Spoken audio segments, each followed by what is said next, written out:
Kailangan mo po ba ito? So, good morning. Go. Check. Wala po natin sa... Check.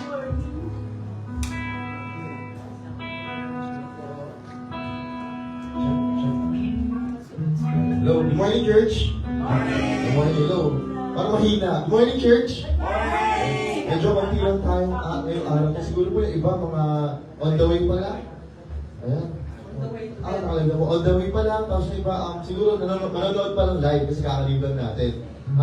So, welcome po sa ating church. Lahat ng mga pictures yung Panazari. Kamusta naman mga linggo nyo ngayon? Medyo, ano po ba, stress? Happy naman, ako naman po kasi medyo chill na. Chill ngayon. Pero next week ko rin, mag-start na ulit yung aking dilubyo po. Pero ayun, sana po, sa mga nandito, sana po maging makinig tayo kay Pastor kasi ilan tayo, tapos maging active tayo sa ating praise and worship. Sana po sabay-sabay na tayo kumanta at magpulit para kay Lord. Amen? Amen. Ayun, sa mga nasa baba po, you can go upstairs na para mag-join sa amin. Yung nga, sabi ni Pastor Mickey kanina yung mga kaya, no? Pero siguro, ano na yan, exercise na po para yung mga tuhod natin gumalaw-galaw. So, speaking of tuhod, sa mga gusto maglakad, nandito po si Kuya Angelo. Ganon. Sasama ko na maglakad, mag-jog. Pwede mo natin gawin yan, at least bonding ng church, di ba? Yung mag-walk. Welcome po ating mga senior. All age are welcome, di ba? Wala mong naiiwan. So, ano ko lang po, napag-pray po pala natin si Pastor John Ray na ngayon ay sa recovery niya po. So, at least 2 months po ba, Pastor King siya hindi muna mag-speak sa atin. Pero, praise God kasi dito si Pastor Mickey at si Pastor Andy para po i-guide pa rin tayo sa ating every Sunday worship. So, without further ado po, let's start with our prayer, Pastor Mickey. Okay, tayo po tumayo and let us pray. In the name of the Father, the Son, of the Holy Spirit, Lord Jesus, thank you for this wonderful opportunity to worship you in spirit and in truth. Thank you for the time that we are here right now, focusing ourselves to worship the King of Kings and Lord of Lords. Lord, may you guide each and every one of us. And please, Lord, give us the courage, the strength, the discernment, the wisdom that we will be needing as we give you everything that we have. And as we honor you, and as we put our faith and trust in you, Lord Jesus. May you guide each and every one of us to focus on your words, to your promises, and to the task at hand, to share the gospel throughout the nation, baptizing them in the name of the Father, the Son, and the Holy Spirit to be Christ-like.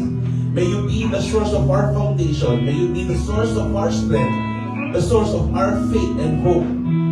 In the times that kami ay naliligaw, may you be our guide. In the times that we are weak, may you be our strength. May you empower the church, Light of the Mountain, Church of the Nazarene, and all the churches who is worshiping you, to empower them, to strengthen them, to bless them, to provide for them, so that they may do the things that they need to be doing, Lord my God.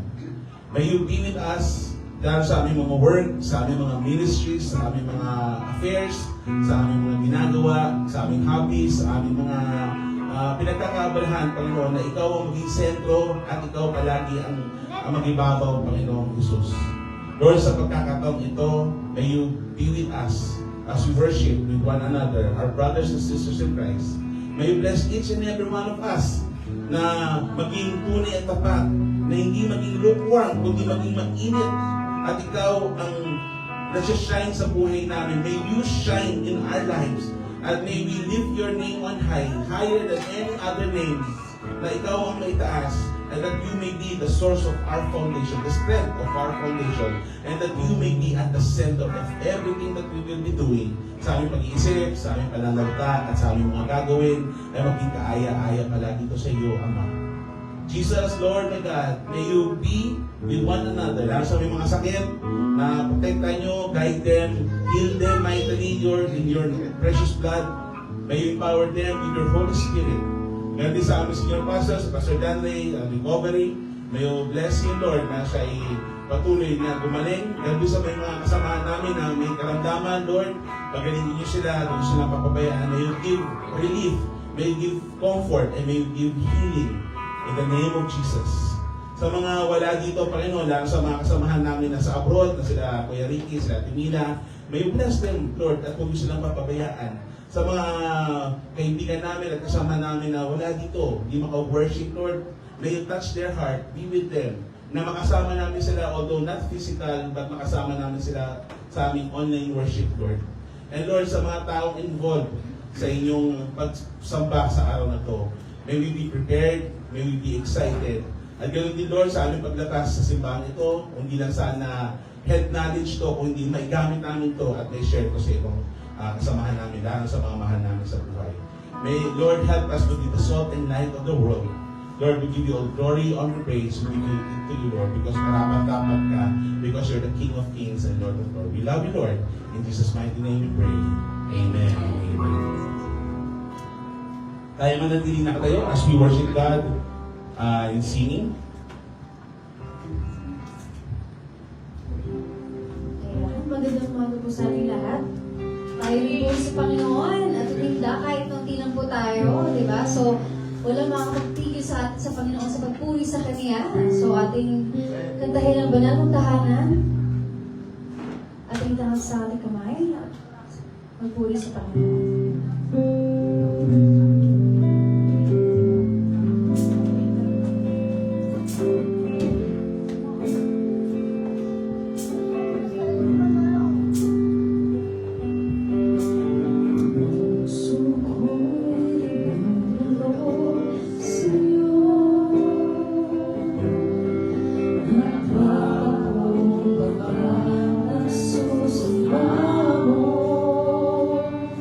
Thank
kanta ay Speak Jesus.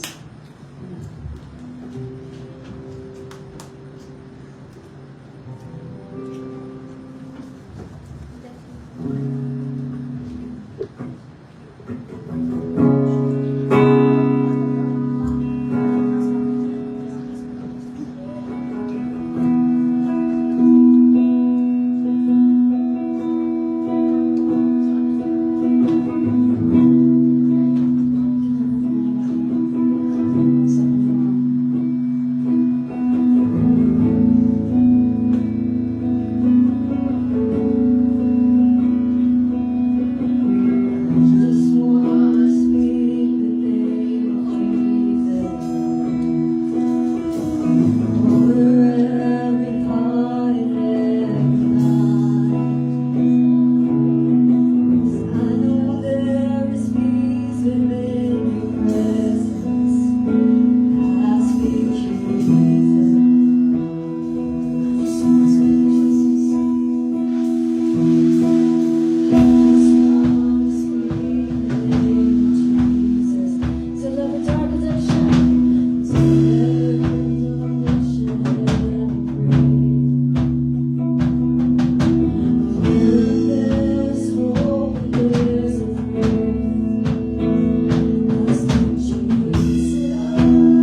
Master, charging is commencing. Initiating fast charging in 3.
Master, charging is commencing.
For scripture readings, let's pray, diba?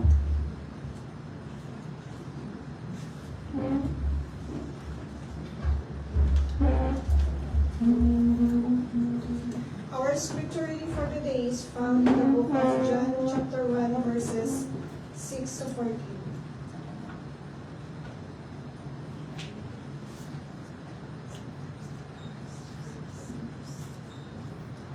There was a man sent from God whose name was John. He came as a witness to testify concerning that light, so that through him all might believe. He himself was not the light, he came only as a witness to the light. The true light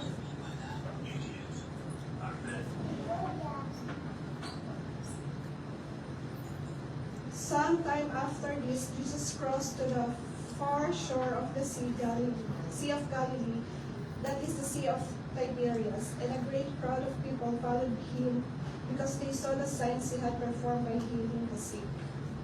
Then Jesus went up on a mountainside and sat down with his disciples. The Jewish Passover festival was near. When Jesus looked up and saw a great crowd coming toward him, he said to them, "Where shall we buy bread for these people to eat?" He asked this only to test him, for he already had in mind what he was going to do. Philip answered him, "It would take more than half a year's wages to buy enough bread for each one to have a bite." Another of his disciples, Andrew, Simon Peter's brother, spoke up. "He is a boy with 5 small barley loaves and 2 small fish, but how far will they go among so many?" Jesus said, "Have the people sit down." There was plenty of grass in that place, and they sat down. About 5,000 men were there. Jesus then took the loaves, gave thanks, and distributed to those who were seated as much as they wanted. He did the same with the fish. When they had all had enough to eat, he said to his disciples, "Gather the pieces that are left over. Let nothing be wasted." So they gathered them and filled 12 baskets with the pieces of 5 barley loaves left over by those who had eaten. After the people saw the sign Jesus performed, they began to say, "Surely this is the prophet who is to come into the world." And this is the word. Thanks be to God. You may be seated po. Good morning! Medyo, mukhang kulang sa kain. Good morning! Iyon! Magandang umaga sa mga nagkagandaan, nagwagapuhan, mga tao, nilalang nagawa ng Diyos. Amen ba na hindi ka galing sa unggoy? Amen! So, galing tayo sa wangis na Panginoon. So, wapo't magaganda tayo. Sa wakas. Sa wakas. Okay, so magandang umaga po. Dahil po sa inaasang pangyayari ay makakasama niyo po ako ng 2 buwan sa harapan. So wag po sana kayo pagsawaan ng pagmumukha ko. And sana po ay pag-pray niyo rin po ako as we worship the Lord in learning from the books of good news. So pakabasa nga po ako ng topic natin. Okay, ready? 1, 2, 3. Basa! Ay, sorry naman. Sorry. Ayan po. Okay. Okay na po. Pwede na po akong umakyat. Okay. Teka, mukhang, saan ba ako po pwesto, Paolo? Para hindi ako Dito ba siguro? Dito. Sige ba po? Dito ako sa... Grabe naman. Ayan, sige. Dito ako. Dito ako kay Lamang. Ayan, dito ako. Okay na ako dito. Pwede na ako. Dito na yan. Ayan. Okay, sige, kahit na tayo. Sorry naman po. Ang sikip, ang laki ko eh. Okay, so, when the mat is not matting, sino na kayo rinig na tong phrase na to? Ayun, meron, may mga tao. When the mat is not matting, o may 4 taon na ika, when the mat is not matting, ano ibig sabihin kaya nito? Usually, anong ibig sabihin niya? Mathematics, okay. Well, hindi naman kayo tama, hindi rin kayo mali. So, it is a popular slang word kasi siya when the mat is not matting, is a popular slang na ibig sabihin it does not make sense. Or it does not add up. Or it does not compute logically. Magulo, parang imposible. In layman's term, ang ibig sabihin lang po nun talaga, it does not add up. So, kung titingnan natin, nabasa natin yung verse kanina sa John 6 verse 1 to 14, pero gusto ko lang himay-himayin muna natin to bago tayo pumasok sa hindi mensahe natin. Madali lang naman to, hindi ko kayo papagurin. Okay. So, kung mapapansin natin sa verse 1 and verse 2, meron kong highlight, great crowd of people followed him. Sa tingin nyo, bakit kaya sumunod yung mga tao kay Jesus at that time? May idea ba kayo kung bakit sumunod ang madaming tao sa Panginoon ng mga pagkakataon na yan? Ano po yan? Siguro po ay may nakita silang nagpapagaling si Jesus. Nakakita siya nagpapagaling si Jesus? May sinabi na rin kanin. Same. Oh. Great minds alike, di ba? Yun din ang inisip ko, so pare-parehas tayo great mind. So, So, yun, tama yun. Nakikita natin dito that the people were following God, Jesus, to that place, not because of His identity as a divine person, or yung divinity niya, yung identity niya. But people come to Him because may miracle. Ikaw ba naman ba, nalaman mo, ano ka, bulag ka, oy, nandiyan sa Panginoon, nagpapasin, nasaan siya? Nasaan siya, Panginoon? Nasaan, di ba? Tatakbo ako, di ba? Sabihin natin, ano ka, wala kang kamay. O talagang hahanapin mo siya. At makikita natin to sa buong kwento nung ang Panginoon ay ministeryo ng 3 taon, ay ang dami niya pinagaling, cast out demons, binuhay ang patay, di ba? At marami pang mga miracle. So ako, kahit ako, tatakbo ko sa Panginoon, dahil gusto ko po pumaya. Di ba? Pag naman biglang glorified body kagad, di ba? Ang ganda nun. Pero, ang mga tao na itong panahon na to, they were following God, Jesus, not because of His identity, divine identity, but because of the miracle. May signs. Di ba? Ikaw nga, di ba? Pag may crush ka, tapos nagbigay ng signs sa'yo, di ba? Bigyan ka na lang nga, di ba? So, pasok tayo. Sa verse 3 naman, at verse 1, makikita natin to, is may sinabi siyang Passover. Jewish Passover Festival was near. At kung papansinin natin, kung aaralin natin to, ibig sabihin nito is, it is a crucial context, o may crucial context ito, because the Passover is the celebration of Israelites' deliverance from Egypt. Sino nakakaalam ang ibig sabihin ng Exodus? Ano ibig sabihin ng Exodus? Siyempre, Pastor, huwag kang sasagot kasi alam mo. Ano ibig sabihin na The Great Exit. Nung inalis ni Moses ang mga Israelites sa pangahawak ng Pharaoh, umalis sila palayo sa wilderness, nakaalis sila. That is the Great Exit. And this Passover celebrate the deliverance from Egypt, where God provide manna. Ano ba ibig sabihin ng manna? Hindi po ito yung power na pwede ka mag-cast. Diba? Sa mga naglalaro ng mga LOL dyan, LOL or ano. Hindi ito manna na parang magic potion. Kundi manna is a substance from the ground, a white substance from the ground na binigay ng Panginoon na tinatawag natin itong miraculous bread. At sino nakakaalam ilang taon kinain ng Israel yung bread na yon, yung manna na to? 40 years. 40 years God provided the Israelites. Yung sila ay nasa wilderness. Pinakain sila sa umaga, sa hapon, sa gabi. Ang sabi na ng Panginoon, huwag kang kukuha ng sobra. Ngayon, kung babasahin natin yung mana, ibang topic yun. Pero, hindi natin ano. So, nasa wilderness, si John sineta itong kwento niya dito na si Jesus yung bagong Moses. At who will provide true bread from heaven. Alam niyo po ba yung bread of life? Alam niyo yung water of life? Hindi yung church dun sa Angono, pinangunang banda. But Jesus is the water of life, the bread of life.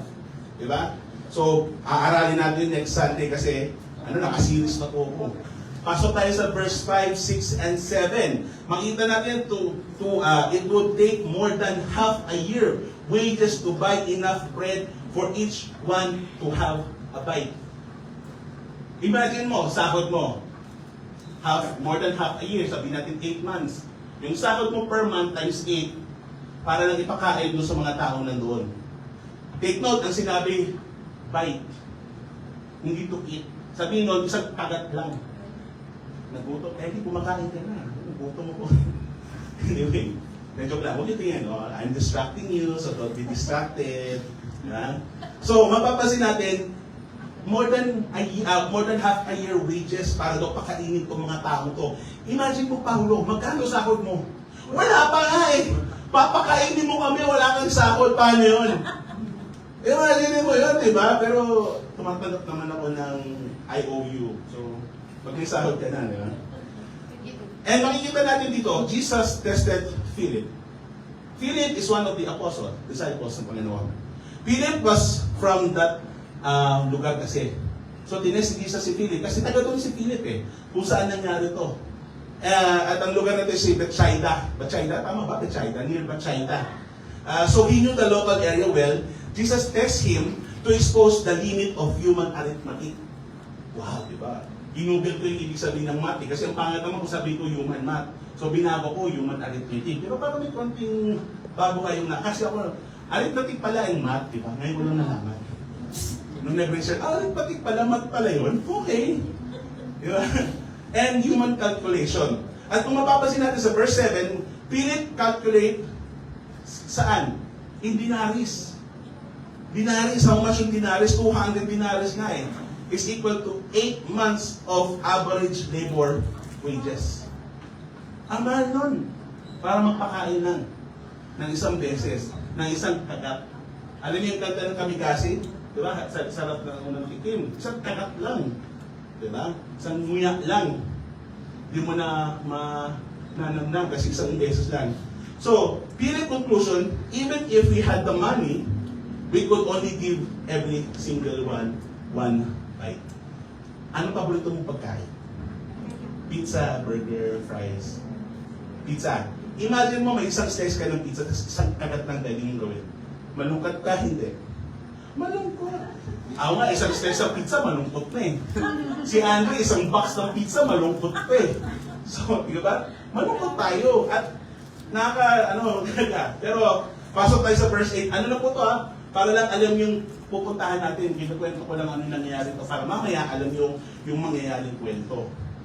Sabi sa verse 8 at verse 9, here is a boy with 5 small barley loaves and 2 small fish. Take note doon. It is a meager offering. Ano ba ang barley bread? Sa ngayon, konteksto natin ngayon, ang barley bread mahal. Pag bibili ka ng barley bread, social, naka-healthy option, barley bread. Pero nung panahon na yon, ang barley bread ay pagkain ng pinakamahirap. Parang alam niyo yung lobster, sarap ang lobster, di pa po ako nakatikim, pero shrimp, alam ko. Sino kumakain ng shrimp?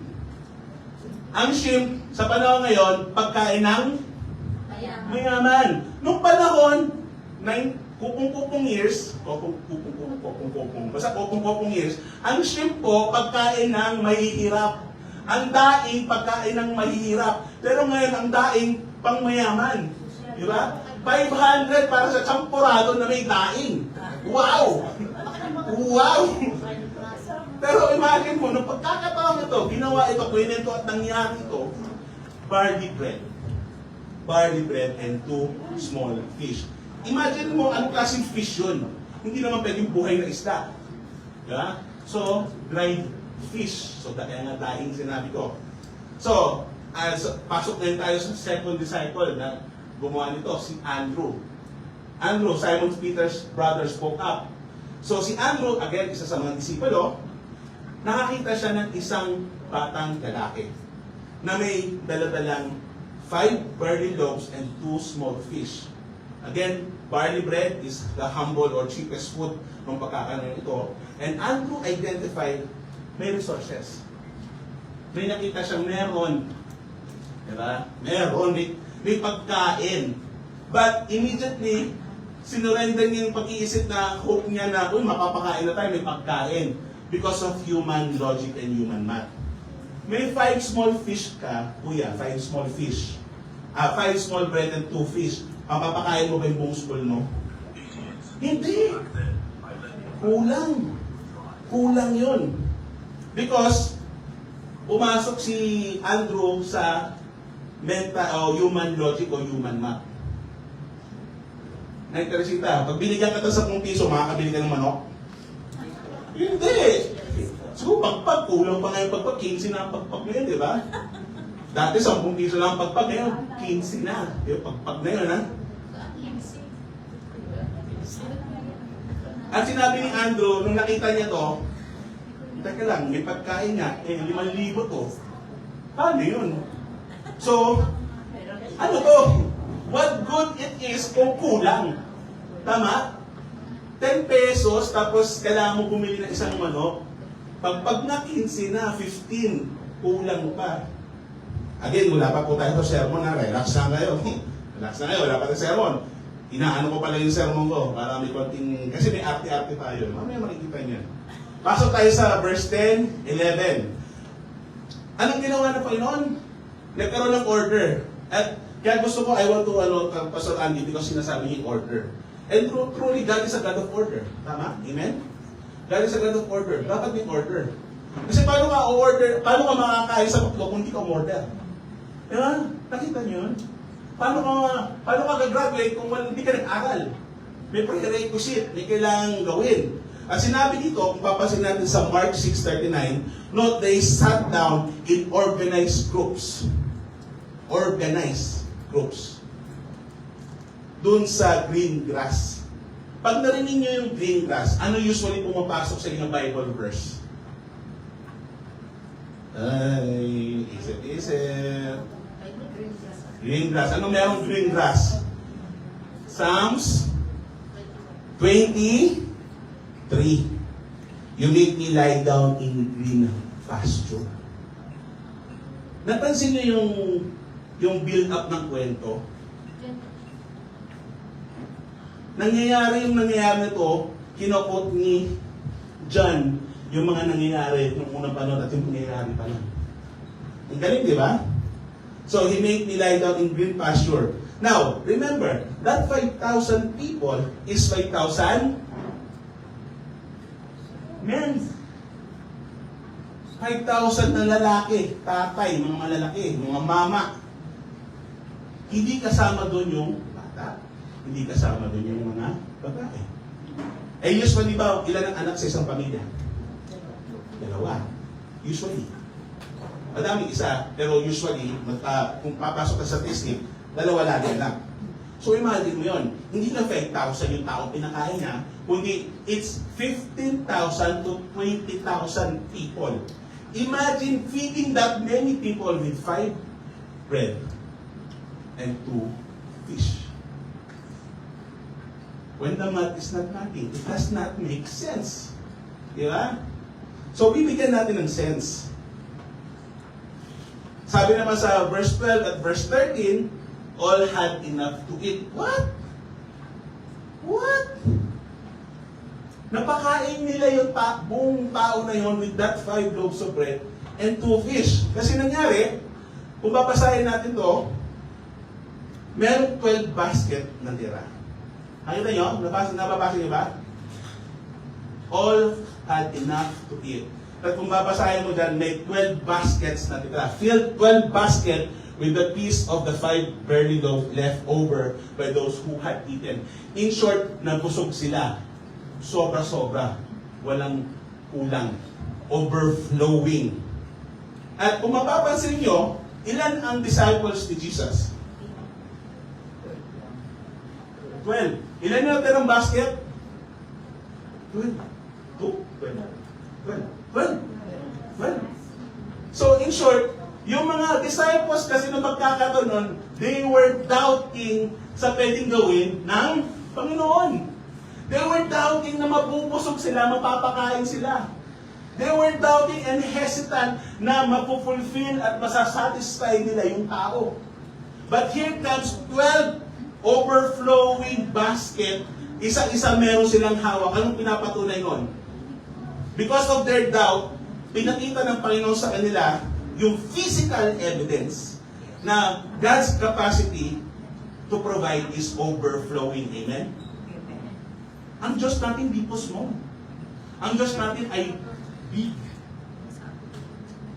Kasi mas malaki pa sa akin pagmamahal ng ating Panginoon. Because God does not deal with exact minimum. Hindi yung per minimum ang ginagawa ng Panginoon. He deals with the divine overflow. Kung ikaw nag-pray, anong gusto mo? Sabi ko, Lord, gusto kong sumaya. O binigyan ka ngayon ng ng 10 milyon. Masaya ka ba, Paulo? 10 milyon, masaya ka. Hanggang kailan?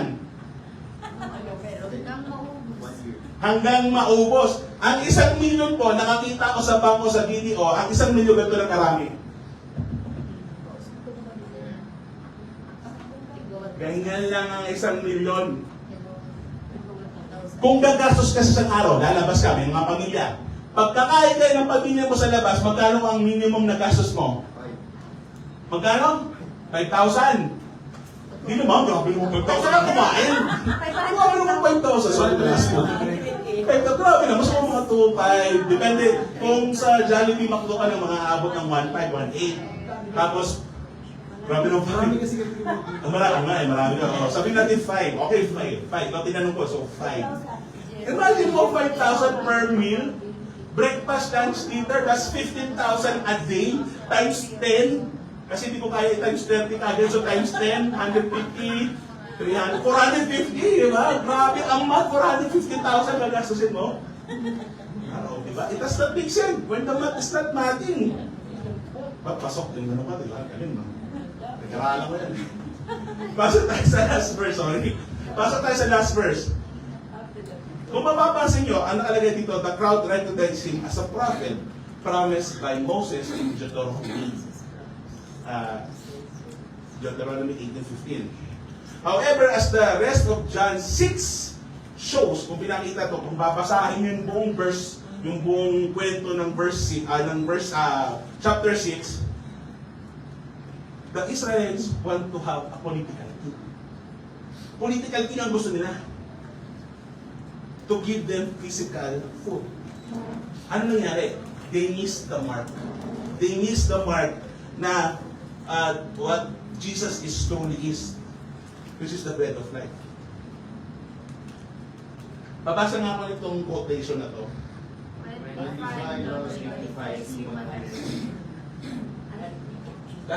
It does not make sense. For a logical human being, it does not make sense. How can it be logical to love your enemy? How logical it is to love your enemy? Diba? How logical it is to give to the poor what you have. Yung kakainin mo na lang, ibibigay mo pa doon. Sa hindi mo kakilala. Diba? Hindi siya logical. It does not make sense. Human logic na pinag-usapan natin, kung pasukan yung pati-pati Human logic hindi, kasi it's every man for him. It's every man for him. Self. It's every man for himself. Pero, din natin babasahin ngayon yung ating pag-uusapan ngayon. So, mag-introduction na po ako. So, good morning, church! Good morning, diba? Ang galing ng ano ko eh. Good morning. Again, it's a great day na nandito tayo sa pagkakataon to see many people. Masaya ako nandito kayo. And I hope na lahat tayo ay mabless ng Panginoon sa pagkakataon nito. Question ko ngayon. Tingnan nyo yung kamay nyo. Anong meron? Kalyo. Ano ba? That's physically, tinitingnan mo yung kamay mo. Tama? That's physically, kalyo, nakikita mo physically. Pero, ano ba dito yung physical tawag ito? Kung titingnan mo yung kamay mo, kung anong meron ka. Ano ba tawag doon? Nakalimutan kong tawag doon eh. Metaphor. Metaphorically speaking, kung titingnan mo yung kamay mo, anong meron ka? Napaisip ka na ba kung anong meron na kung kaya, sakto na ba ito? Kaya na ba ito? Sapat ba ito? Yung pagmamahal ko sa kanya, hindi masapat. Tarik ko po. Yan. It's not enough to make a difference. Usually, yun ang hinaan natin kung anong meron ka, diba? Kasi konti lang sahod mo, konti lang kakayanan mo, mahihiyain ka. Lord, magagamit mo ba ako? Parang wala namang kakwenta-kwenta kung meron ako, nahihiya na akong ibigay sa'yo. Diba? Baka titingnan nyo yung bank account nyo, yung passbook nyo, yung social energy nyo.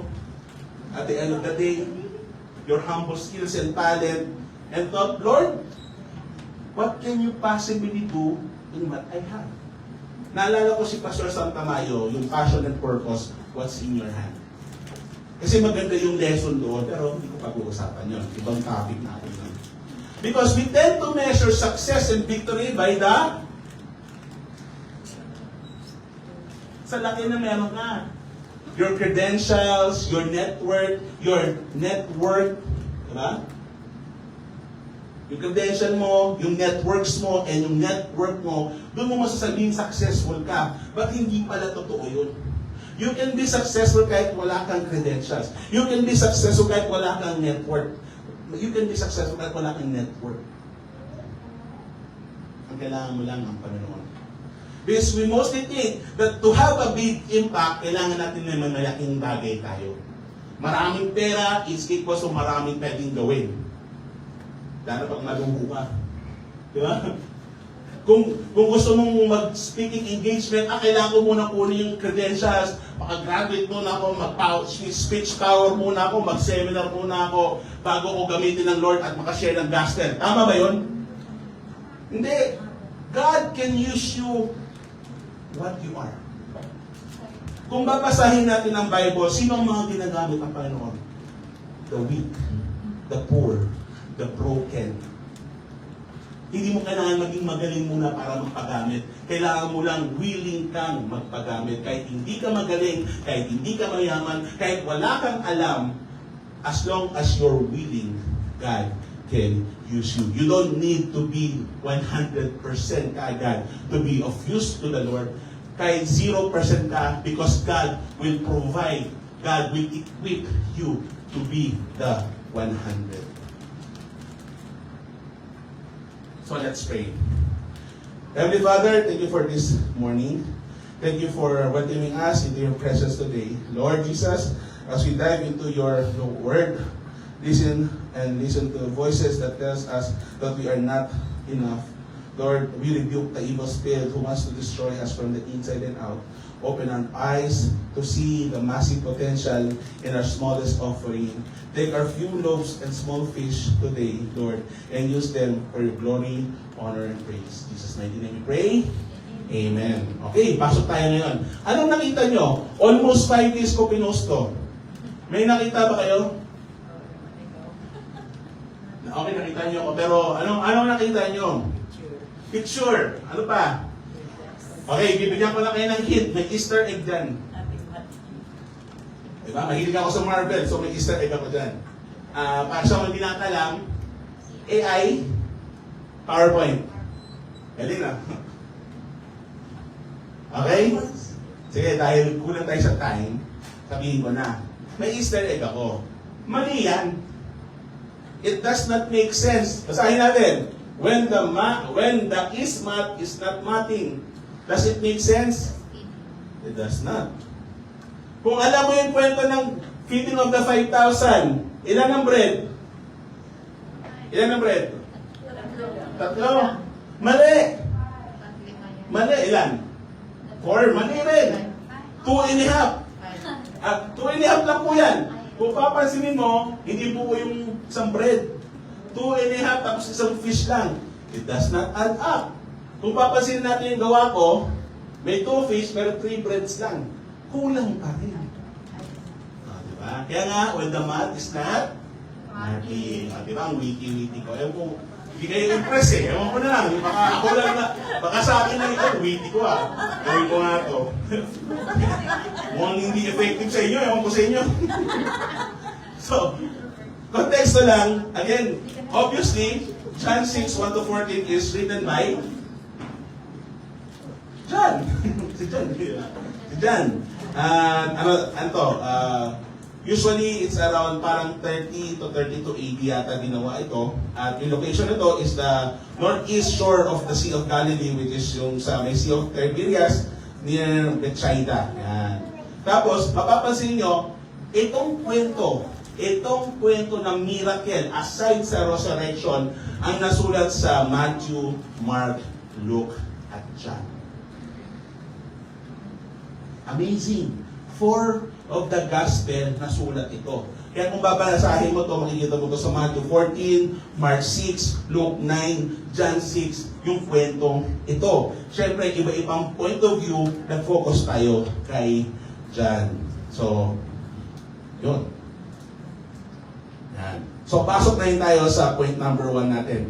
1 plus 1? 2. 2 plus 2? 4. 4 plus 4? 32 plus 32? 64 plus 4? 68. Okay, tingnan natin ha. 1 plus 1? Mali. 100. What? Mali yata. Huwag kang mag-alala. Ipapaliwanag ko. Huwag kang mag-alala. Ha? Okay ba si Pastor? Parang may mali na sa ulo ni Pastor. Mali yung math niya.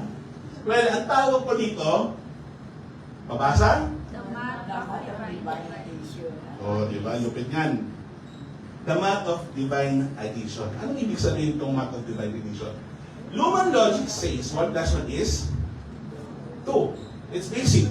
It's predictable. It's boring kasi 1 plus 1. Di ba? 1 plus 1. Yung iba, kung pilosopo kausap mo, 1 plus 1 is equals to window. Di ba? Alala nyo yun? Alala nyo yun? Hindi? Ako lang? Okay, sige, never mind. Next tayo. That's human logic. That's human math. Papasok tayo ngayon at ang dapat mentality natin is kingdom math. At wait lang po, inom ako. Ako'y nauhaw. Kasi papawis na ako. So, papasok tayo sa kingdom math. Remember, when you take that single one you have,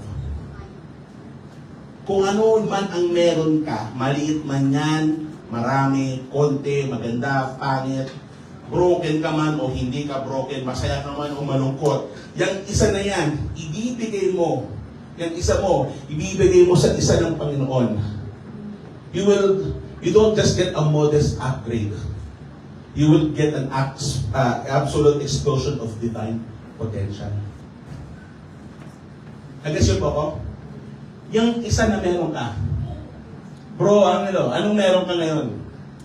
May skills at talent ka for worship sa Panginoon. Ibibigay mo yan sa Panginoon. Ano mangyayari? Worshiping the Lord. Blessing the people of the Lord. Kung saan ka magaling, kahit hindi ka magaling, basta willing ka, gagamitin ka ng Panginoon pag binigay mo yung one mo, at plus one sa Kanya, is always 100. When I say binigay, sinurrender hindi yung, Lord, sa ito ngayon. Akin ito ngayon. Sa ito bukas. Kaya ko sa ito, akin ito ngayon. Hindi ganun Hindi tayo baling-baling. When you say you surrender to God, you give to one, that one to God. You give it to God. Sabi nga sa John 6:8-9, Andrew introducing the boy with the 5 loaves and 2 fishes. Makikita natin yan. Humble. Naalala nyo, 5 barley bread at yung 2 small fish, isa humble food. Humble food lang yun. Bakit ko sinabi humble food at nakakaawa yung bata? Bakit?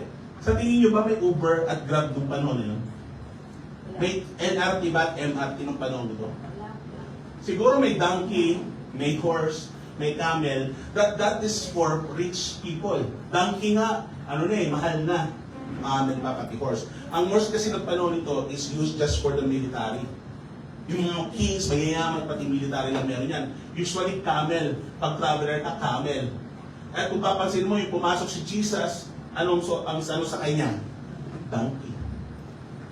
Donkey ba, boat? Donkey. Imagine mo, itong pamilya na itong siyempre hindi naman pumunta yung isang bata on his own. Kasama niya yung parents niya. So naglakad sila. Sabihin mo, ilang araw ang naglalakad? Ilang araw yung travel nila para makita si Jesus? Di ba kung mapapansin mo sa Old Testament or sa New Testament, pag uuwi sila para sa Sinomar, ano yun? Yung birth certificate, yung nagbibilang kung ilang tao sa bahay na to. Daily PSA, iba. Census. Wala pa PSA nung panahon. Census. Uuwi sila. It's a journey. At take note, hindi po nag-journey yung isang pamilya lang. Sumasabay sila sa marami para protektado sila from the bandits and for the wild beast. At yung pagkain nito, itong 5 loaves of bread at yung 2 fish na to, pagkain ng pamilya to, traveling, going to Jesus, and pauwi sa kanilang tahanan. Imagine mo yun You have to imagine that serenity. Basta, yung bigat na, tagalogin ko na, yung bigat ng pagkain na yun na meron sila, na in-offer niya sa Panginoon. Life source nila yun Lifeline nila yun as they travel, going and going back. Now, si Philip, look at the crowds. May 15 to 20,000 people na nandoon. In human calculation, or human math, tulungan niyo ako dito 15,000 hungry bellies plus zero budget is equals to 50,000 na gutom na tao plus zero budget, it's equals to total disaster. Gutom, 15,000 to 20,000 na tao. Wala kang budget. Ano mangyayari? Magkakagulo. Sa bahay nga lang, di mo na pakainan si Obre sa kain, nagwawala na. Ano pa to? Naglakad, mainit, wala namang shake, wala namang payo ng pagkakataon na to. Di ba? Naglakad sila, tapos papapuin sila, tapos gutom na sila. But Andrew found a young boy who brought a single one. Yung one niya, yung meager one, yung small one niya na packed lunch, featuring the cheapest barley bread and salty fish. Again, when you bring one, your limited talent or small talent, the question doesn't yield human addition. Pero pag binigay mo yan sa Panginoon, yung isa mo, it yields kingdom transformation. So, in short, mga kapatid, brothers and sisters in Christ, stop waiting until you have 100 in your hands before you step up and give glory to the Lord na magpagamit ka sa Panginoon. Bring your humble one to God. Bring your humble one to God's one and watch how magnificent na sisirain niya yung expectation natin. Agree ba kayo doon? Yung one na meron ka, or lahat, yung one nyo, anong meron nang yan, meron kayong hawak-hawak sa kamay nyo, figuratively speaking, metaphorically speaking, kung anong meron ka, ibigay mo yan sa Panginoon. Hindi yan konti, kundi palagi yan perfect. Next. 10 minus 99. 78, 89, ano? 89. 100. Ha? Mali talaga yung matik, pastor. Well, ang tawag sa kanya, the month of holy subtraction. Di ba? Ang galing. Ang waiting na ano eh. Proud ako sa sarili ko yan eh. Tagal kong iniisip yan. Sabi ko, ano bang pwede kong gawin na hindi boring yung ano, di ba? And yun, mental note lang pala yun. Sorry, nasabi ko ng malakas. So, anyway. Kaya, ano yung una? Paano ba mag-tayo? Paano yung una? The math of divine addition. Next is the math of holy subtraction. Okay. Now, if you have 10 items and someone subtracts 99 from you, you get a standard arithmetic or math equation na negative 89. Hindi ka pa, may utang ka pa. Diba, may utang ka. But kingdom math or kingdom logic or heavenly math or heavenly logic prove that when you subtract your security, God adds His surplus. Sabi ng Bible, come to me who is, ano? Come to me who is? Uy! Come to me who is burdened, heavy laden, and I will give you rest. Pag may problema ka, isurrender mo sa Panginoon yan. At syempre, pag sinurrender ng Panginoon yan, anong gagawin sa'yo? Tatanggalin niya yung problema mo. Bibigyan ka ng comfort at peace. Pero pag sinabi mo yung problema mo sa maling tao, Camila, taba-taba ko, paano gagawin ko? Okay lang na, Pastor. Tingnan mo si Pastor, umiyak kasi taba-taba na. Patay na tayo! Sorry, isang mo lang. Huwag mong gagawin yan. Pag maling tao kinausap natin, yung subtraction dapat na mawawala, talagang magiging in-depth ka. Pero pag binigay mo itong problema mo sa Panginoon, ang sabi, He will give you rest. Amen? Hindi ba kayo masaya? Na pag may problema ka, meron kang mapupunta at malalapitan para tanggalin yung problema mo? Amen. Sabi nga sa John 6:9-10, ito na yung panahon na sinorenda ng bata yung pagkain niya. Imagine mo, 50 to 20,000 gutom. Isang bata doon sa 50 to 20,000 yung meron ng pagkain. Imagine mo Sample, para magkaroon kayo ng idea, nung pandemic, wala ka ng pagkain sa pantry mo. Yung kapitbahay mo, maraming stock ng sardinas kasi inubos ng box. Anong gagawin mo? Huwag na pandemic kasi parang ano naman, kasi may ano naman eh. Sabi na, zombie apocalypse or whatever. Sabi natin, nagkaroon ng ano, wala nang pagkain. Yung kapitbahay mo, may pagkain, ikaw wala. Anong gagawin mo?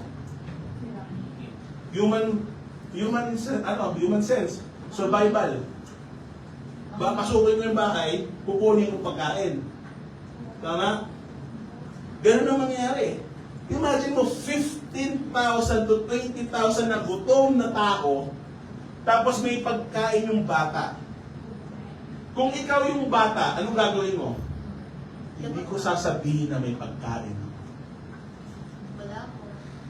Madamot. Pero yung pagdadamot niya, justify ba? Pagkain nila yun eh. Survival nila yun eh. Lifeline nila yun eh. Pagkain ng pamilya nila yun, papunta at pauwi. Ibibigay ko. Pero imagine what the boy did. Buti na lang, hindi ginawa ni Andrew, "Oy, akin yung pagkain mo." Hindi. Di ba? Hindi ganun ang ginawa ni Andrew ha. Pinapunta niya yung bata sa Panginoon. Hey Jesus. Rabbi, may nakita akong bata. Siyempre, nalaman niya kasi nagsabi yung bata. Hindi naman niya malalaman yan. Binuksan niya, akin yung mga bag yun, tingnan ko may pagkain. Hindi naman siguro ganun ang ginawa ng mga disciples, di ba? 15,000, 20,000 yun, ilang araw yun bago nila magawa yun. May nagkusa. May nagkusang isurrender kung ano ang meron siya. May nagkusang ibigay yung lifeline niya kahit mawawalan sila para magamit ng Panginoon sa mas malaking aspeto. Wow! I want to be that kid. I want to be that child. Kasi tayo, pag tumanda na tayo, damot na natin. Ha? Dumadamot tayo pag tumatanda tayo. Pero itong batang to, tingnan mo, lifeline nila. Pero in-offer nila to sa Panginoon. The boy in the story had every reason to keep his lunch hidden in his bag. Subtracting his meal from his own possession means he was giving away his only safety net. Punta tayo sa equation. Tulungan niyo ulit ako. Human math says holding tightly is equals to keeping what you have. Kasi, ano mo eh, hinold mo tight. So, in short, equation, meron ka, hindi mawawala yan. But, kingdom math says, holding tightly is equals to limiting what God can do. Imagine mo kung hindi binigay ng bata yung pagkain. Imagine nyo, hindi binigay ng bata yung pagkain, ano nangyari doon? Remember that the miracle happened, the miracle did not happen nung nagstay yung pagkain niya sa bag ng bata. The miracle happened when the food was taken, given to the Lord. Doon nagkaroon ng miracle. Hindi nandun yung pagkain sa bag ng bata. Ang miracle nangyari, yung binigay ng bata ng pagkain. So, ikaw, tayo, ako, bakit natin wini-withhold yung pwede natin ibigay sa Panginoon? Remember that when you subtract your comfort, your tight grasp, and your need for control, God fills that negative space with His infinite grace. Amen. Hallelujah. Praise the Lord. You are never at loss when you surrender to the Creator, to Jesus. Hindi ka lugi pag binigyan mo yan sa Panginoon. At ako'y nauuhaw. Wait lang. Hirap mag-set naman namin, no? Pero, gusto ko magbigay ng example para meron kayong idea. So, sino may candy dito? Ayun, tingin ako candy. Busin mo lang iniinom ko.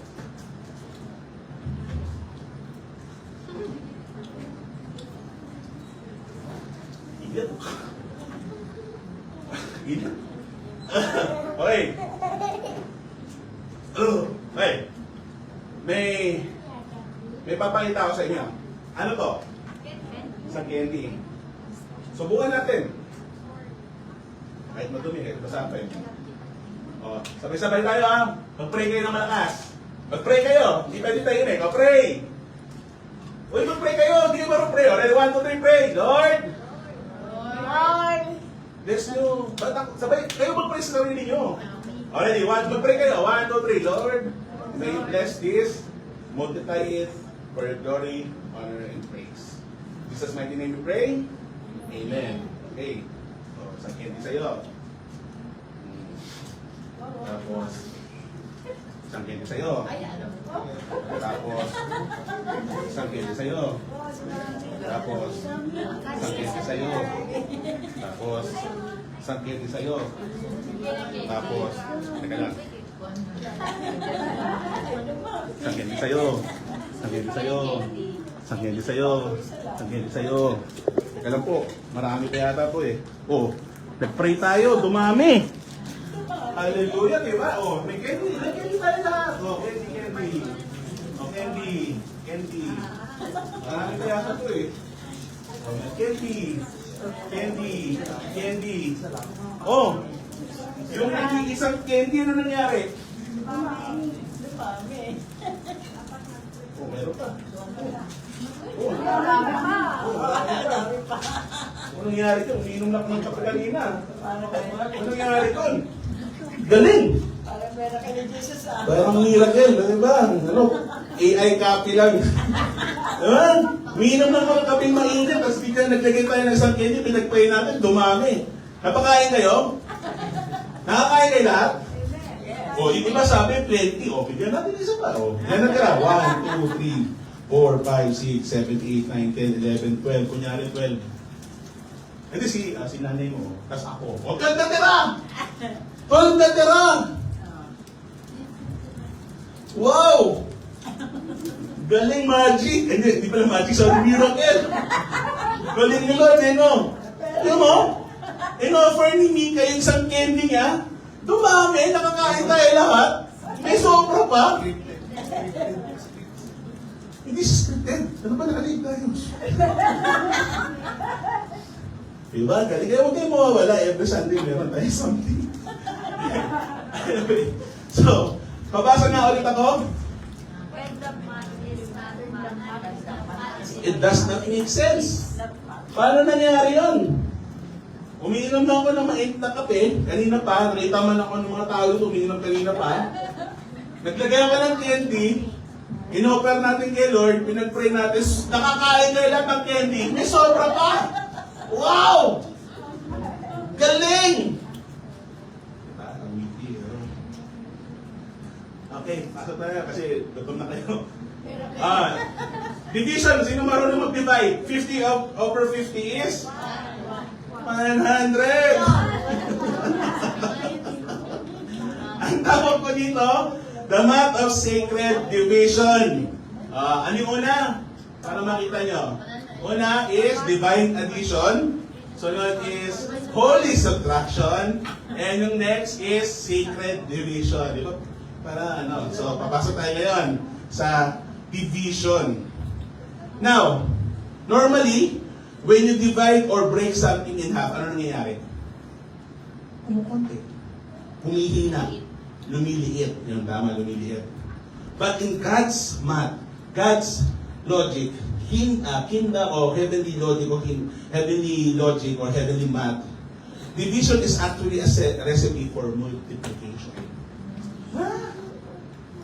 Ano na? Division, naging multiplication. Ulitin na natin yung title natin.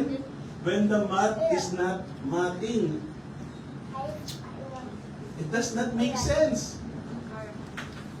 Makikita natin ito sa John 6:11 and Luke 6:19 when Jesus taking, blessing, and breaking the loaves. Nakita nyo, di ba? Isang candy, galing kay Mika. Di ko alam na may candy siya. Umiinom ako ng kape. Nilagay natin, pinag-pray natin, nabigyan kayo lahat, may sobra pa.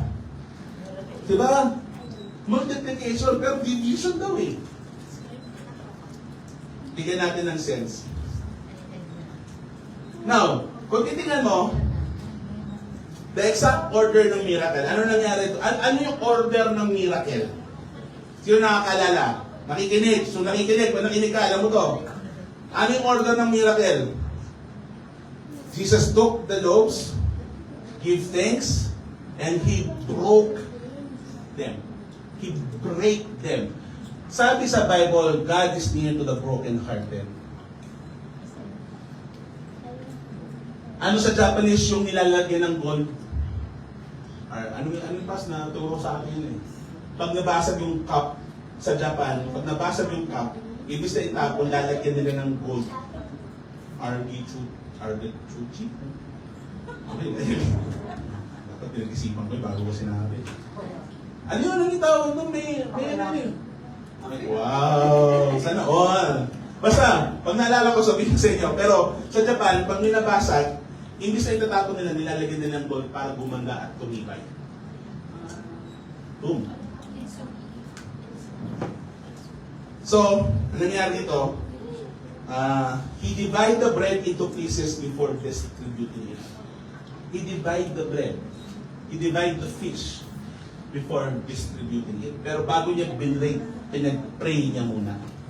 Kung ikaw ay may gawain, you have to pray. Kaya that's why I'm very thankful kay Pastor Andy for giving us the courage and the push na mag-pray para sa ministry natin every week. Kasi nawala na sa atin yun eh. But because nagkaroon tayo ulit ng na opportunity to pray. Kasi, di ba, lahat ng ginagawa dapat natin, we pray. Pagkagising mo sa umaga, parang awa mo na, huwag mong tingnan yung TikTok mo at mag-check out ng Shopee. You pray. Pagkagising mo, diba? Anong unang hinahanap mo pagkagising mo? Cellphone mo eh.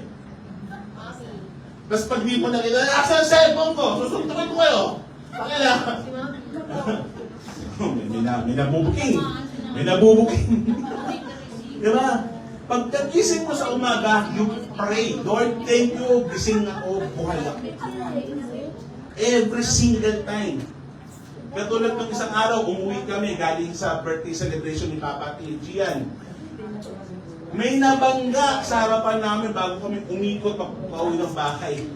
Lord, thank you, hindi kami yun. At Lord, thank you, hindi na mahamak yung driver. Mahina lang. We pray. Kung lalaban tayo sa gera, anong gagawin natin? We prepare. We pray. Kung meron tayong gawain, we pray. Kung may ministry tayo, we pray. Bago ka nag-sermon, I pray. Bago tayo kumanta ng praise and worship, I pray, we pray. Because prayer is not just talking gibberish, talking nonsense. Prayer is your communication to the Lord, declaring that He is King of Kings and Lord of Lords. Because prayer is powerful. Prayer is effective. Prayer is efficient. Prayer works. And prayer is powerful. Amen? Amen. Amen. If the bread had stayed whole, it would have fed exactly one young boy. Kung nanatili itong pagkain na to doon sa kanila, sila lang ang busog. Lahat busog. Pero hindi. Inigay niya. In-offer niya.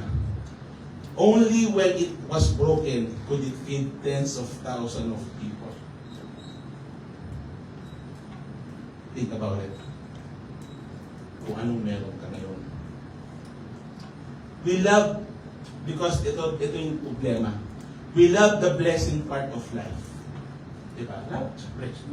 Sino ba ayaw ng blessing? Diba? Ako gusto ko blessing. Pero ang problema, we dodge the breaking part at all costs. We don't like sacrifices. Pero gusto natin blessing. Gusto natin gumanda, umaya. Pero hindi ka naman nagda-diet, hindi ka naman nag-exercise. Paano ka gaganda at papaya? Magpapana-exercisyon ka. Ha? The easy way out. Yet God often used our season of division, our broken pride, our shattered expectation, or our humbled heart to multiply our reach. So do not fear for being broken in the hands of Jesus because division in His hand is just the step up or set up for exponential multiplication. Last but not the least, 7 times 7? You're learning! Good job! You'll learn!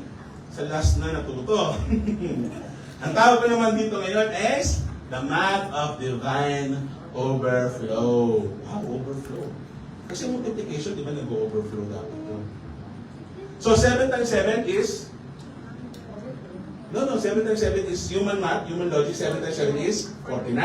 But when God multiplies our obedience, the answer isn't a balanced equation. It is a ridiculous, uncontainable overflow of blessing. Wow! Yan ang Panginoon na sinasamba natin. Hindi cheap, hindi bitin, magbigay. Bitin ba kayo? Meron pa akong 12. Diba? So yun. Sabi nga sa John 6:12 at 13, they gathered, tapos may 12 basket na leftover. Nag-overflow yung pagkain ng 5 loaves of fish, 5 loaves of bread and 2 fish. Nag-overflow na nagkaroon pa ng 12 basket na sobra. 12 basket na sobra. Gaano kalaki yung basket na yun sa tingin mo? Yung basket po na yung mga pagkakataong yun is ganyan kalaki. 12 na ganon kalaki, sobra ng fish at ng bread. Galing sa 5 loaves of bread at 2 fish. No, after the 5,000 or 20,000 people ate until they were completely full, FII, completely full. Sabi nung busog na busog sila, Jesus told the disciples to collect the fragment of yung natira and waste nothing.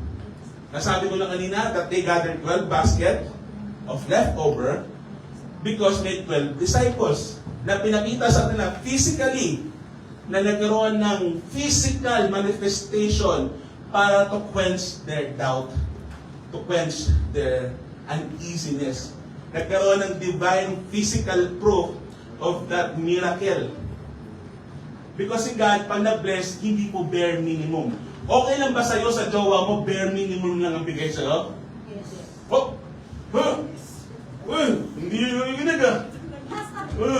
Ulitin ko. Sa jowa mo, sa asawa mo, boyfriend, girlfriend mo, okay lang ba sa'yo, bare minimum lang bigay sa'yo? Second option ka lang. Okay lang sa'yo second option? Hindi, diba? Ang gusto mo first option ka. Yung best of the best, hindi yung bare minimum. Kung pwede kang pumunta sa Bonchon, diba? Kung i-date ka sa McDonald's, pwede ka naman i-date sa Bonchon, diba? Pinag-Donald ka, walang masama magkwek-kwekan, ha? Hindi masama magkwek-kwek, mag-fishball. But you get what sinasabi ko? Kung pwede mo naman siya i-date somewhere nice, bakit pupunta mo siya sa somewhere, mag-date kayo sa 15 pesos na pagpag ng chicken. So, no? Hindi ganun. Kasi kung mahal mo yan, ano yung ibigay mo? Yung best mo! Pag mahal mo pastor, ano nga ibigay mo? Best mo yung tira-tira lang? Yung best, diba? Best of the best. Diba, best? Best of the best. Best of the best. Forget among the rest. Siyempre, ibigay mo yung best mo. Bakit yung second best? Now, natural math leaves you only with empty plates. In the math means, leaves you with surplus. When you trust God, brothers and sisters, with your small resources, however small it is, kahit anong meron ka sa kamay mo, figuratively, literally, metaphorically, kung ano man ang nasa kamay mo, kahit maliit man yan, kahit konti man yan, kahit hindi naman yan kaganda-ganda ka nais-nais, pero ibibigay mo yan sa Panginoon. He doesn't just calculate enough to get you by. He finished the equation with an overflow that feeds everyone around you. Amen? Hulaan nyo. My scarcity plus massive need is equals to, sabihin nyo ano?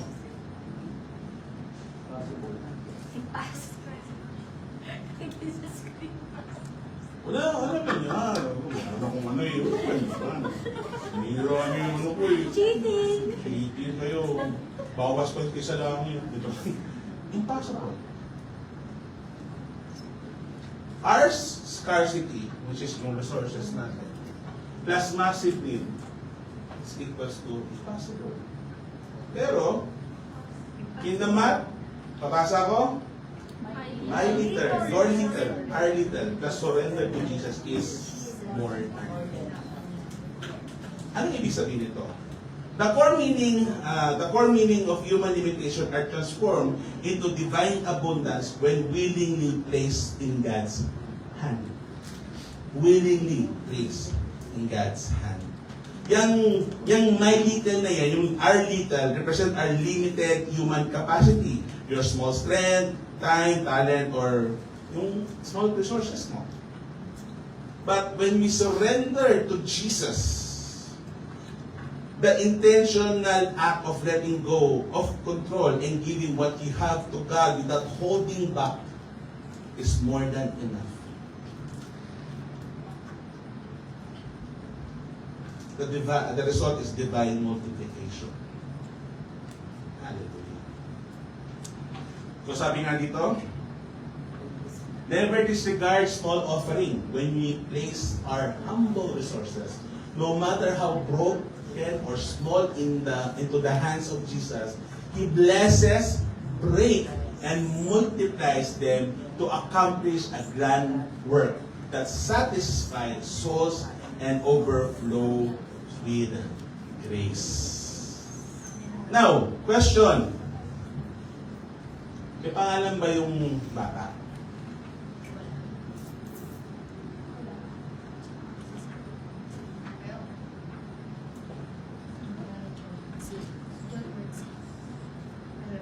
Ay, ay. Ayan. Ayan, sige. Well, pangalan yung bata. The name of the boy was not mentioned in the scripture. So, it remained anonymous. Ewan ko lang kung may deeper research pa nangyari. Pero, yun na nga. Hindi pinakilala kasi hindi importante yung pangalan ng bata. Ang importante yung ginawa ng Panginoon. Sometimes, hindi tayo yung bida kasi. When God used us, hindi tayo yung bida. Ang bida dapat palagi ang ating Panginoon. So, ang conclusion, basahin nga natin to. Church, don't let the enemy convince you that your quiet prayers, your small act of service, or your limited resources don't matter. You don't need $1 million or a massive platform to be used by God. You just need to bring 5 loaves and 2 fish to the table. Give Him what you have. Step back, and watch Him turn your small lunch into a grand feast for His kingdom. May the Lord bless you, multiply your faith, and use your small acts of obedience to create an overflow of His love this week. Go in His power and peace. Amen. Before that, sorry. Okay. So ngayon, ano nakikita nyo ngayon? Naman is not complete na yung It makes sense na. Tama na siya. With Jesus, brothers and sisters in Christ, it always adds up, even when it does not make sense. Sa Panginoon, kahit di mo maintindihan o hindi mo alam, parang, ano Lord? But para sa Panginoon, it always makes sense. And for this time, bago tayo matapos, I just want to give you things to ponder. Nakwento ko kayo, diba kanina nakwento ko, and the message. Question, bago tayo magtapos. Kung na-multiply ni God, ni Jesus, yung 5 loaves of bread and 2 fish, bakit hindi niya na lang pinadami yung pera?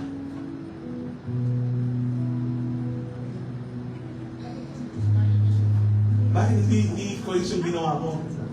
Bakit pagkain? Pwede naman pera para nakabili at makakain lahat. Ano po ito? His miracles were meant to reveal His identity and character. His divine identity and divine character. Not to generate financial wealth or instant make people rich. Hindi yung purpose niya. Hindi yung purpose ng miracle. Ang purpose ng miracle niya ay makita ng tao ang kanyang kakayanan, ang kanyang kapangyarihan, at ang kanyang mga ginagawa to reveal His identity and character, His divine identity, His divine character. Jesus met immediately yung problema. Inano niya kagad yung problema. Gutom ang tao. Real needs. Food for the hungry, healing for the sick, life for the dead, and provide precise need when required. Ano siya? Rather than making followers dependent on money, he taught them to trust and rely on God for their daily needs. So, bottom line, dahil dyan, it always makes sense sa Panginoon. Even though hindi natin maintindihan. It always makes sense. May I ask the praise and worship team to lead us in our response song?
Let's sing good things.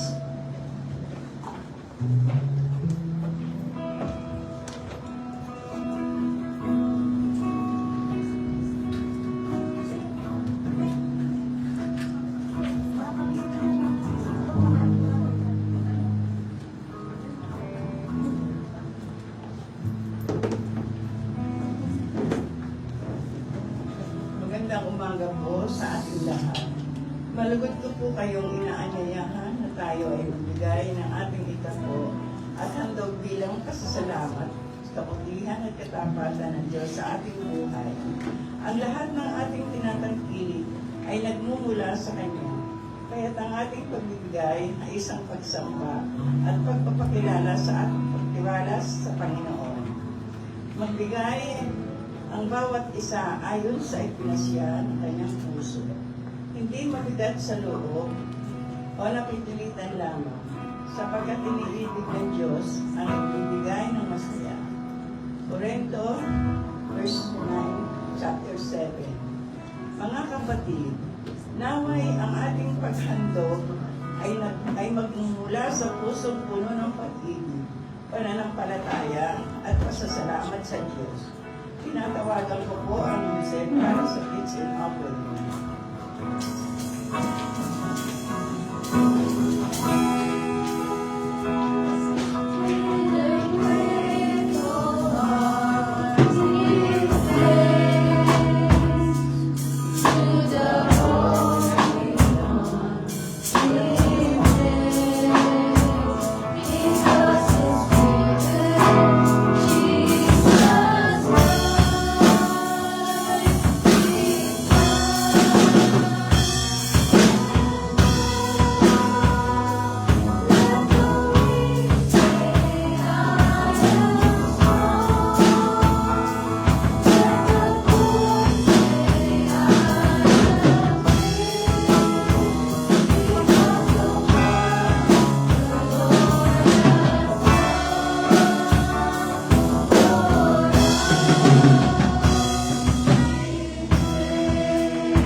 Manalangin po tayo. Aming mapagmahal na Ama, maraming salamat po sa inyong walang hanggang kabutihan at katapatan sa aming buhay. Ang aming itapo at handog ay aming niaalay bilang pasasalamat at pagsamba sa iyo. Pagpalain mo po ang bawat nagbibigay at maging ang mga nagnanais magbigay. Ngunit walang maibigay sa panahong ito. Gamitin mo ang mga handog na ito upang higit na ipalaganap ang iyong kaharian.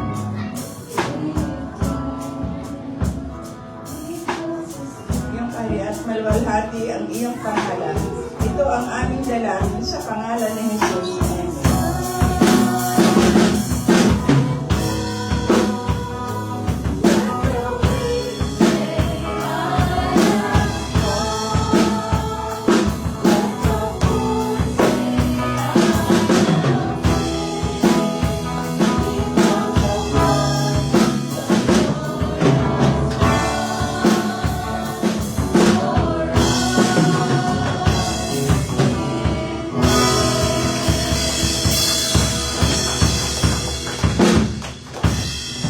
Good afternoon. Late na masyado o overtime na si Pastor Vicky. Kaya, Aboard ba kayo? gutom na, ready na po ang food sa baba. Anyway, before that, ibigay po na natin ang mga gift sa mga August 40 celebrant. So lahat ng August 40 celebrant, kung ano kayo dito, siguro na gutom na tayo.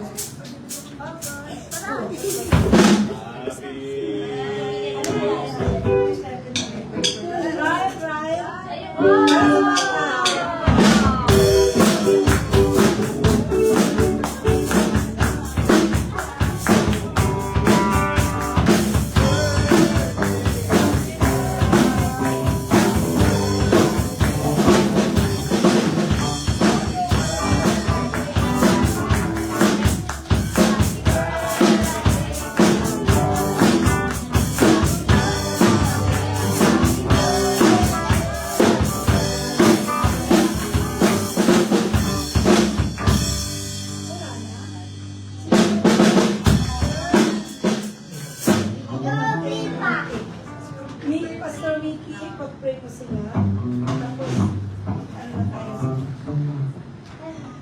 Okay, tayo manalangin. In the name of the Father, the Son, and the Holy Spirit, Lord Jesus, thank you sa mga buhay ng mga taong ito. May you bless them, guide them, provide them, and use them mightily in your kingdom, Panginoong Jesus. Na even if it does not make sense, make it sense, Lord, sa kanila, na nila gamitin ang kanilang mga kung anong meron sa kanilang work, sa kanilang ministry, sa kanilang pag-aaral, sa kanilang pag-audit, sa kanilang family, at sa kanilang pupuntahan at mga kasalumuha, Lord, ay maging salt and light sila, Lord. Maraming salamat sa buhay nila. Gabayan niyo po sila at bigyan niyo pa sila ng mahabang buhay. Bless them, Lord Jesus, in the mighty name of Jesus Christ. Amen and amen. Happy and blessed birthday po.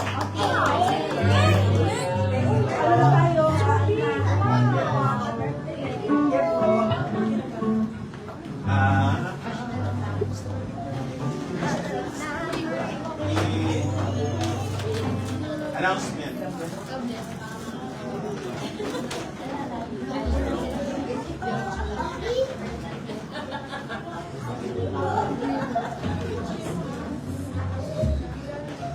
So thank you po sa gift sa Sir Friday Church. So dapat po sa announcement, bilis lang para makakain tayo lahat. So, mga gutom na po ba tayo? O kasi meron po, ngayon po yung handa ng mga August celebrants. So may cake po. And thank you po again, Church. So next, for the district announcement, next po, Child Discipleship. Ito po ay sa September 12 sa via Zoom. So available po. So online siya. For Saturday siya, 9 a.m. to 11:30. So sa mga, ano mo ito yung mga kids po natin. Mga teachers to, mga parents. Mga teachers po. So, Parents, teachers. Kahit sino, actually, kahit sino. so sa lahat po ng gusto mong join, chat ko lang po ako or si Pastor Mickey para ma-send po namin link or para po ma-assist po namin kayo sa dyan, sa Child Discipleship. Next one. Ito, yung Lead Moose Arise. So, actually ako po nga dito. So for now po kasi wala pa po tayong cute na mag-represent. Pero I try to communicate na rin po with the zone. Yung makakasama po kasi ngayon po medyo busy po natin mga kabataan. Pero we'll try po para po at least we can have at least one representative sa Litmus. Next po. Ayan. Ayan po pala yung mga gustong sumali sa mga youth po, mga available youth. So sa mga kung gusto nyo pong sumali sa nakikita nyo po dito, you can join po here kung may talent kayo. Meron po yung kanina yung mga solo, yan.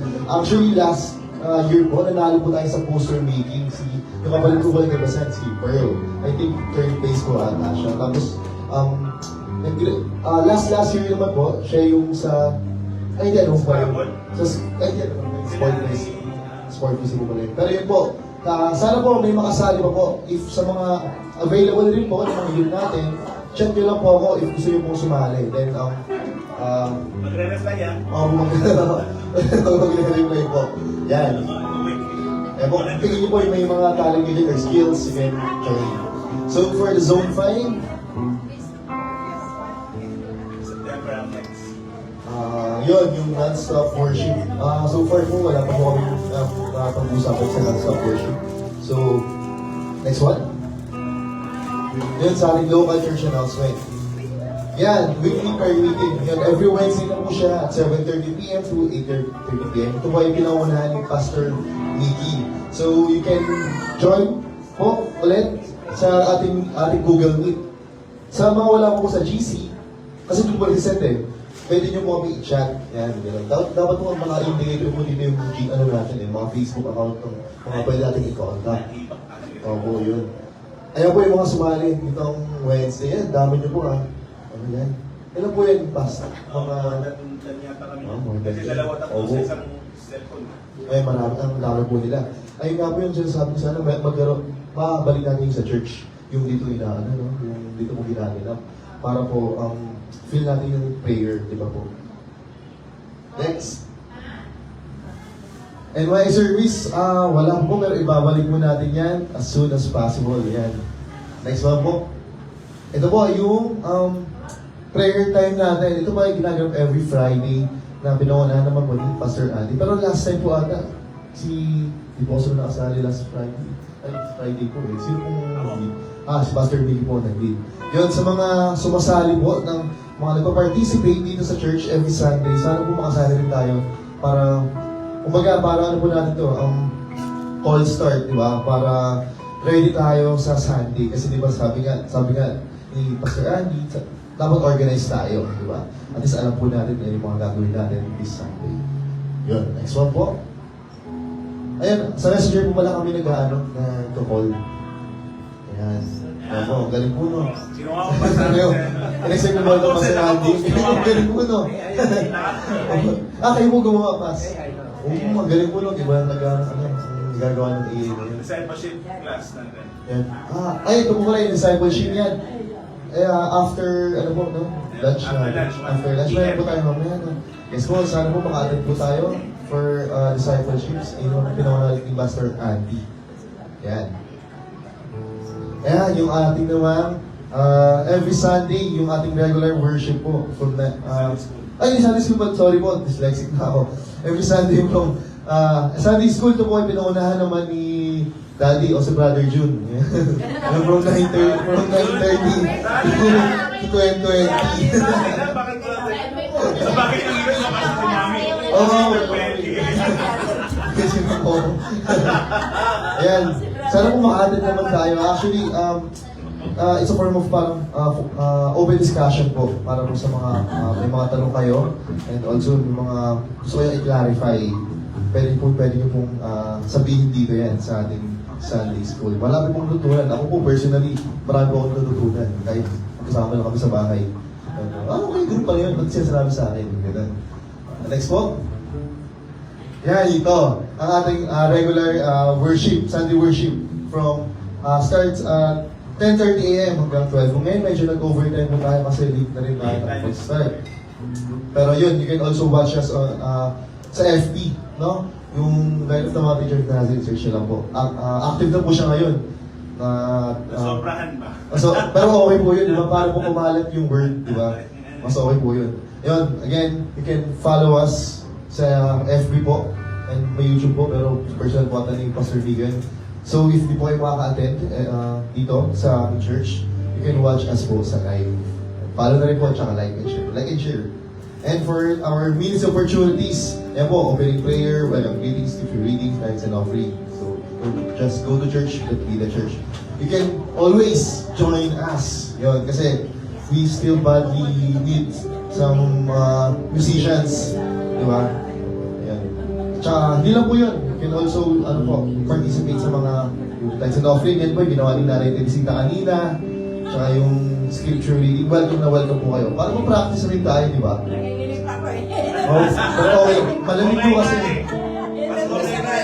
Malamig po kasi yun. Kaya may tinitigan po namin. Pero, di ba, at least na-discover pa natin na may pwede pa tayo mag-serve kay Lord, di ba? Or sumama sa ministry, di ba?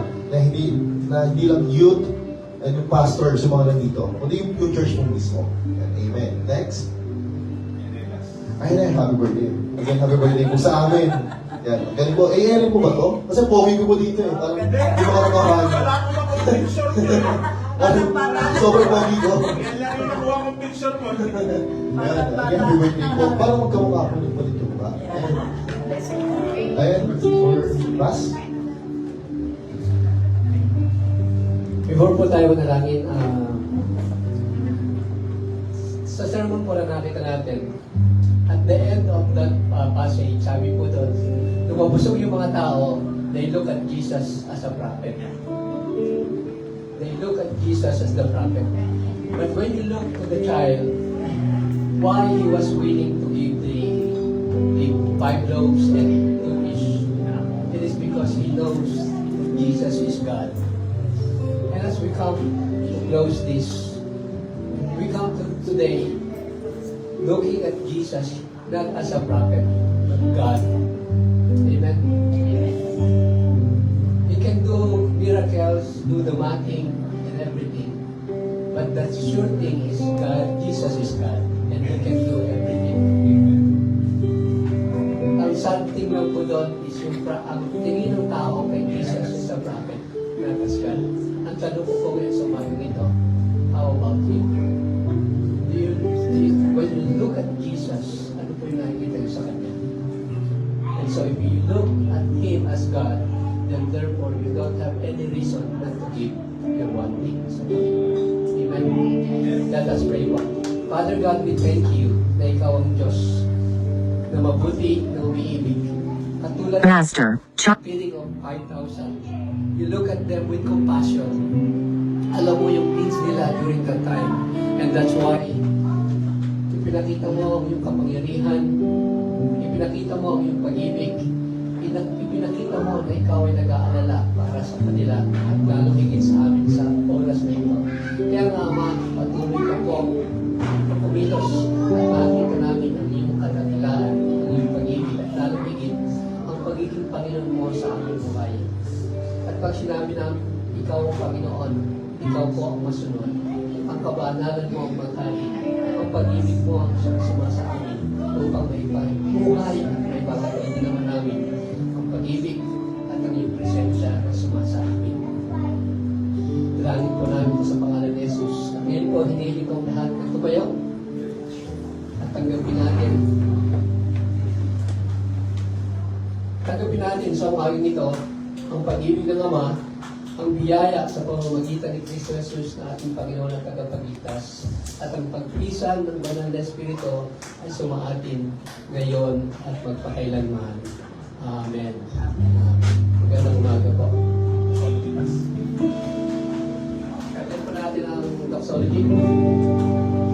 Praise God from whom all blessings flow. Praise Him, all creatures here below.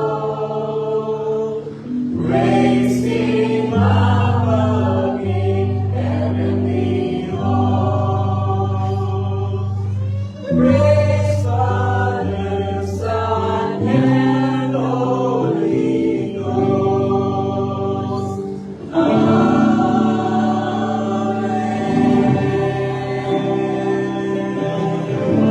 Palakpakan po natin ang Panginoon. At karunigin po, meron tayo natin sa mga bagong bukas. And I think it's good for us to welcome one another, especially sa bisita po natin. Welcome po. Thank you po for joining us and the Lord continue to bless us. Alam niyo po, bunga kayo ng aming panalangin. Every Friday, right? Malangin po kami that we may help some visitors. Kasi ang San Healthy na Church ay patuloy na nag-iingat at meron dumarating na bago. That's this church, a healthy church, by inviting people sapagkat niniwala tayo ng ating pinaglilingkuran na yung totoong Diyos. Amen? So let us shake one another and pakita po natin ang pag-ibig sa bawat isa.